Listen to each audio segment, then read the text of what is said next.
On enchaîne avec la, la protection pénale de la propriété.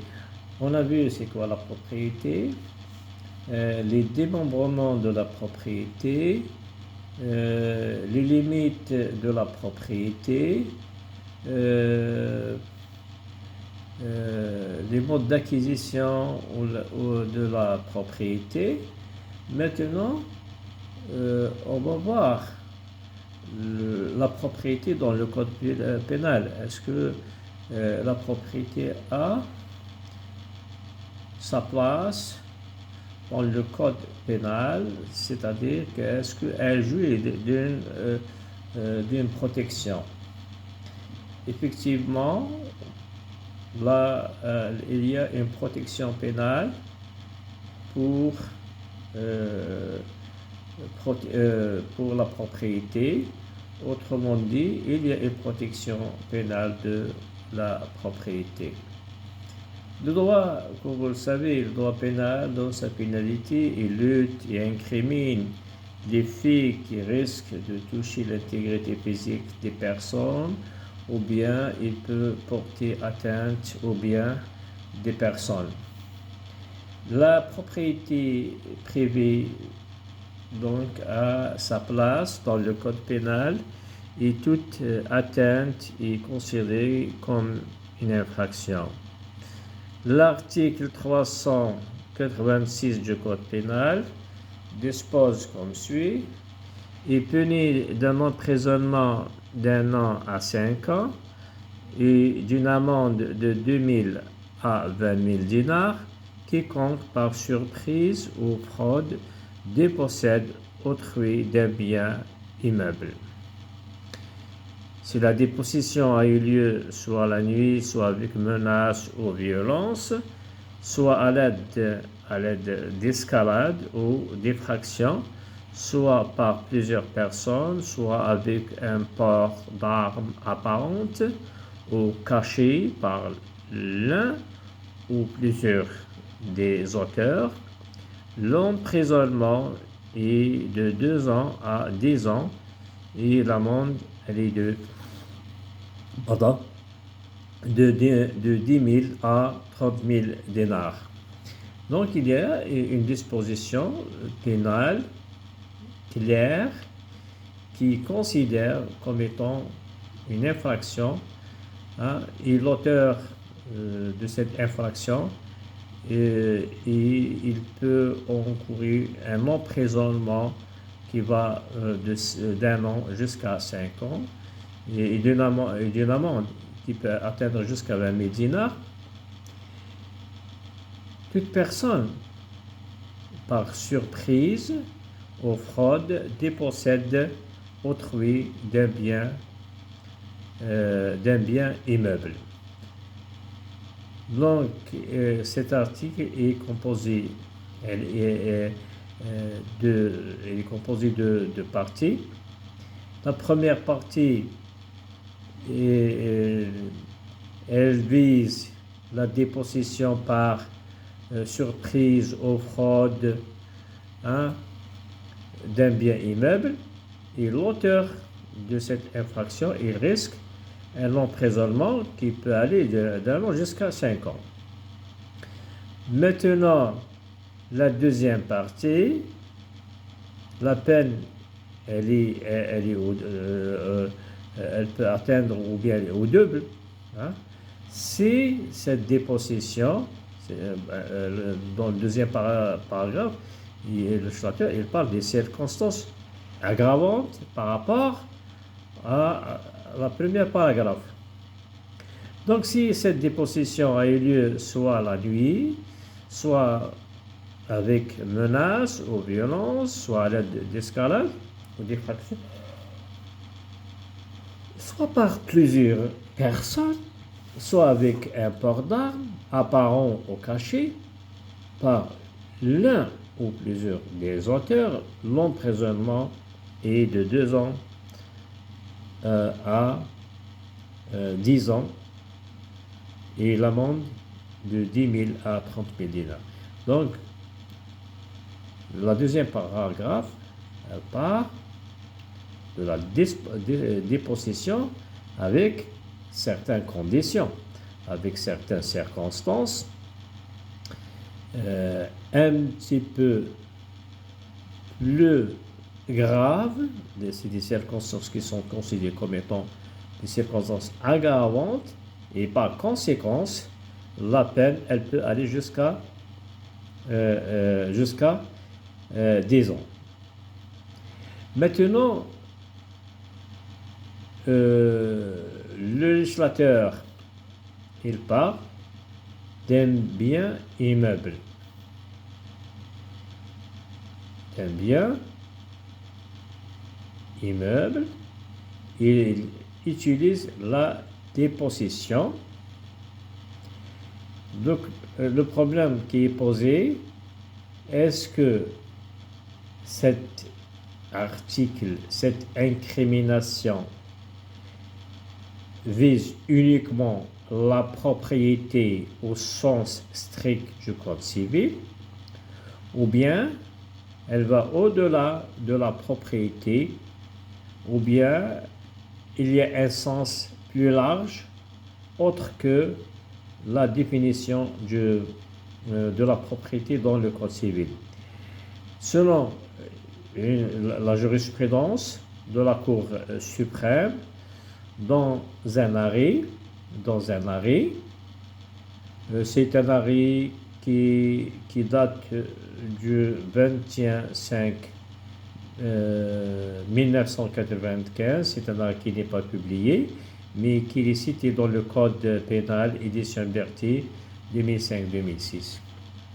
Dans cet arrêt, la Cour suprême, ou bien à travers la chambre pénale, estime que l'article 386 du Code pénal s'applique aussi même à la possession. Et on sait c'est quoi la possession et c'est quoi la propriété. Donc ça me permet de vous rappeler que la possession, c'est une relation de fait. Par contre, la propriété, c'est une relation de droit ou bien c'est une relation juridique. Donc entre le bien immeuble, dans la propriété au sens du Code civil, c'est une relation juridique. Donc le bonhomme ou bien la personne a un titre. Par contre, dans la possession, la relation, c'est une relation de fait.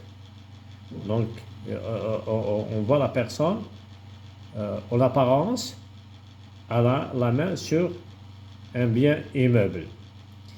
Donc, le législateur, la Cour suprême, elle estime que cet article est applicable soit pour la propriété